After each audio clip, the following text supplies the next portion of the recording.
ബ്രിയാൻസിലൂടെയുള്ള boat യാത്ര അവസാനിപ്പിച്ച് ഞങ്ങൾ ഐസൽവാൾഡിൻ്റെ തീരത്തിറങ്ങി. പ്രതീക്ഷിച്ച പോലെ തന്നെ നല്ല തിരക്കുണ്ടായിരുന്നു.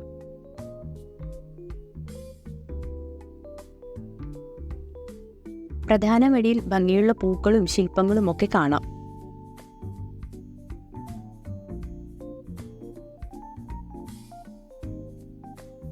ഞങ്ങൾ അവിടെ ചെല്ലുമ്പോൾ ഒരു മാരേജ് ഫോട്ടോഷൂട്ട് നടക്കുന്നുണ്ടായിരുന്നു.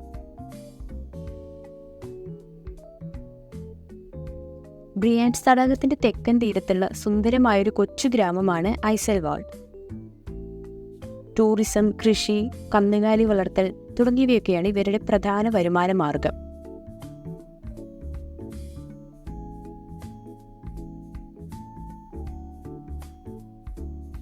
ബ്രിയാൻസിനെ അപേക്ഷിച്ച് നോക്കുമ്പോൾ ഐസൽവാൾഡിലെ ജനസംഖ്യ താരതമ്യേന കുറവാണ്.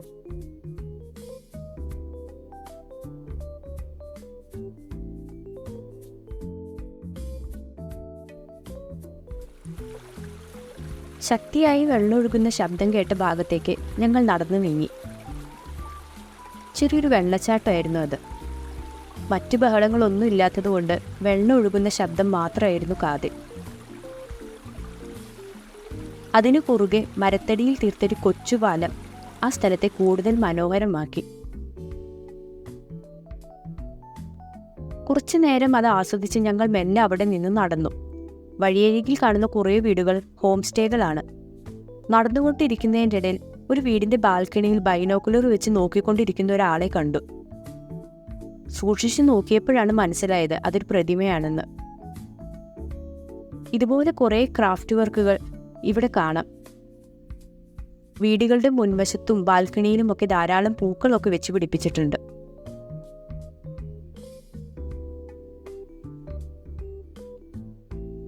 ഇവിടുത്തെ ഭൂപ്രകൃതിക്കും കാലാവസ്ഥയ്ക്കും ചേർന്ന രീതിയിലാണ് വീടുകളുടെയൊക്കെ നിർമ്മാണം.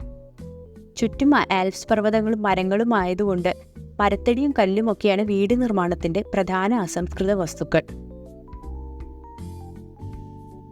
ഇത് കൊടും തണുപ്പിൽ നിന്നും രക്ഷ നേടുന്നതിനും സഹായിക്കും. ഇപ്പോഴും സ്വിസ് ഗ്രാമങ്ങളിലെ കൂടുതൽ വീടുകൾക്കും ഒരു വുഡൻ ടച്ചാണ്. ഷാലെ എന്നാണ് ഇത്തരം വീടുകൾ അറിയപ്പെടുന്നത്. ഇവയ്ക്ക് ചെറിയ ജനാലകളാണ്.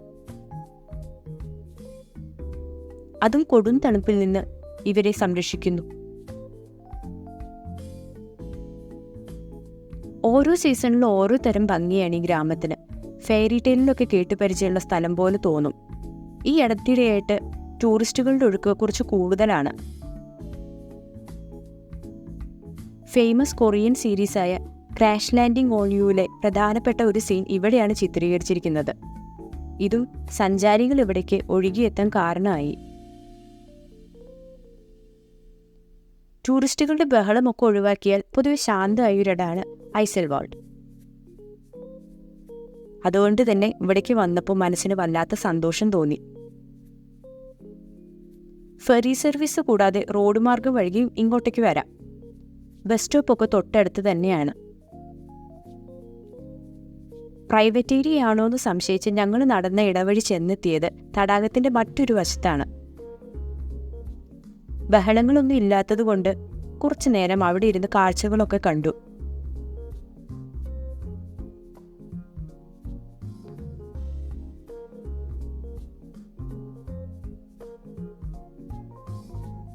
നദിയുടെ അടുത്തെത്തുന്നതിനായിട്ട് തടിയിൽ തീർത്ത ചെറിയൊരു നടപ്പാതയും ഉണ്ടായിരുന്നു.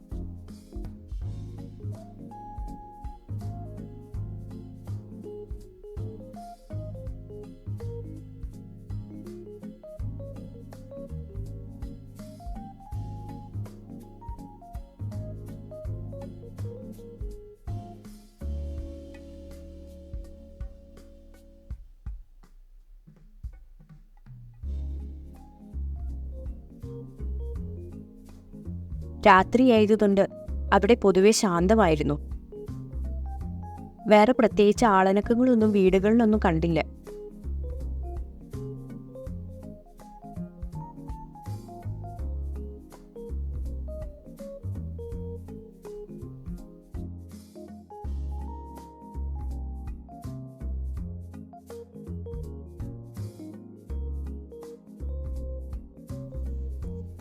ഞങ്ങൾക്ക് തിരിച്ചു പോവേണ്ട സമയം ഏകദേശം അടുത്ത് വന്നു തുടങ്ങി.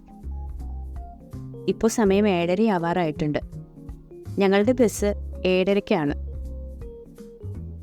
ഇവിടെ നിന്ന് നേരെ ഇനി ഇന്റർലേക്കൻ ഭാഗത്തേക്ക് പോവാനാണ് പ്ലാൻ. നേരം വൈകി ഇരുട്ടാവുന്നത് കൊണ്ട് തന്നെ അവിടെയും കുറച്ച് നേരം ചെലവഴിക്കാമെന്ന് കരുതി. അതുകൊണ്ട് ഒട്ടും സമയം കളയാതെ തന്നെ ഞങ്ങൾ ബസ് സ്റ്റോപ്പിലേക്ക് നടന്നു.